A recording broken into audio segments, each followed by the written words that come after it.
యోగా అలా రెగ్యులర్గా చేసుకుంటూ ఆ డైట్ వాళ్ళు ఫాలో అయిపోయారంటే అసలు మెడిసిన్తో పని లేదు. ఇప్పటికి మెడిసిన్ వేసుకొని వాళ్ళు నా దగ్గర చాలా మంది ఉన్నారు. వాళ్ళు ఆల్రెడీ 10-15 సంవత్సరాలు 20 సంవత్సరాలు మెడిసిన్ వేసుకున్న వాళ్ళే అందరూ. ఇంకొక మార్గం ఏంటి అని అంటే మీ డాక్టర్ గారు ఏం చెప్పారో అలా మెడిసిన్ టైంకి ఆ డోసేజ్ వేసుకోవడం.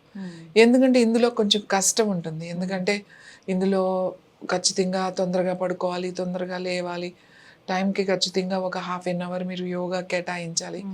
తర్వాత డైట్, ముఖ్యంగా డైటే అన్నిటికన్నా కష్టం అనిపిస్తుంది. డైట్ ఖచ్చితంగా చేయాలి. డయాబెటీస్ ఉన్నవాళ్ళు ఇవన్నీ చేయలేము, మా వల్ల కాదు, మెడిసిన్ వేసుకుంటామంటే వేసేసుకోండి. కానీ ఎందుకు మేము చెయ్యాలి మీరు అని ఎందుకు చెప్తామంటే ఈ మెడిసిన్స్ వల్ల వచ్చే సైడ్ ఎఫెక్ట్స్ చాలా ఎక్కువ డయాబెటీస్కి.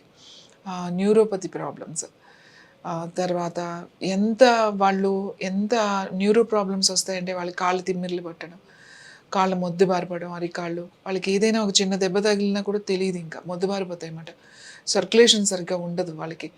ఊరికే నడవమంటారు, ఊరికే నడుస్తూ ఉంటారు తప్ప ఈ డయాబెటీస్ వాళ్ళందరూ వాకింగ్ చేయండి, వాకింగ్ చేస్తూనే ఉంటారు. ఒకళ్ళు కూడా అరే కాదు ప్రాణాయామం, కొంతమంది చెప్తారు మేము ప్రాణాయామాలు ఎన్నో సంవత్సరాల నుంచి చేస్తాం. కరెక్ట్ మెథడ్లో నేర్చుకోవాలి, ఊరికి అలా చేయడం కాదు.